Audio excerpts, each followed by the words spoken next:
एकदम सिंपल आणि डिंपल रेसिपी असते. म्हणजे मित्रांनो आज मी तुमच्यासाठी बनवते एक ऑमलेट चिल्ली. मित्रांनो एकदम सिंपल आणि डिंपल रेसिपी असते. म्हणजे एकदम चवीला एक नंबर लागते. कॉन्सेप्ट पण जबरदस्त आहे. सुरुवातीला अंडे फेटून घ्यायचे, म्हणजे फोडून घ्या आणि मस्त फेटून घ्या. जेवढे जास्त फेटवाल तो मस्त फ्लफी बनेल ऑमलेट आणि ऑमलेट फ्लफी झाला पाहिजे. पॅन वरती थोडं ऑइल टाकून याच्यावरती ऍड करतोय अंड्याला, नंतर झाकण ठेवून शिजवून घेतोय. अशा प्रकारे तो मस्त फुलतो. मग पलटी करून घ्या आणि पलटी केल्यानंतर पण लो मिडियम फ्लेम वरती त्याला परत झाकण ठेवून शिजवा, जेणेकरून ते मस्त फ्लफी झालं पाहिजे. जास्ती शिजवायचं नाही, एकदम फ्राय नाही करायचं, फक्त ते शिजलं पाहिजे.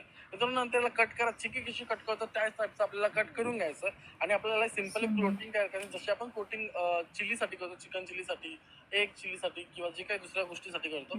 थोडंसं कॉर्नफ्लॉवर, थोडा मैदा, थोडा मीठ टाकून पाणी ऍड करून मस्त स्लरी करायचं. जास्ती जाड नाही, जास्ती पातळ नाही. आणि याच्यामध्ये डीप करून आपल्याला डायरेक्ट फ्राय करायचं डीप फ्राय ऑइलमध्ये. जसं आपण चिकनला फ्राय करतो, पनीरला फ्राय करतो, त्या स्टेपचं फ्राय करून घ्या हलका हलका. फक्त कोटिंग फ्राय झाली पाहिजे एवढी काळजी घ्या, बाकी जास्त काय फ्राय नाही करायचं. मग पॅन वरती थोडंसं ऑइल टाका, मग चॉप केलेला अद्रक, लसूण, मिरची एकदम बारीक चॉप केलेलं टाका, परतून घ्या, शिजवून घ्या. आणि याच्यावरती डायरेक्ट आपल्याला सॉस ऍड करायचा. Red chilli sauce, tomato sauce, थोडासा डार्क सोया सॉस ऍड करायचं, थोडंसं विनेगर टाकायचं आणि हे सगळं टाकल्यानंतर त्याला पण मस्त शिजवून घ्यायचं. मित्रांनो याच्यामध्ये खूप काही गोष्टी टाकल्या जातात जे चायनीज कॉर्नरला, जेणेकरून त्याची चव वाढते, पण आपण ते नाही टाकायचं, एकदम हेल्दी बनवतोय.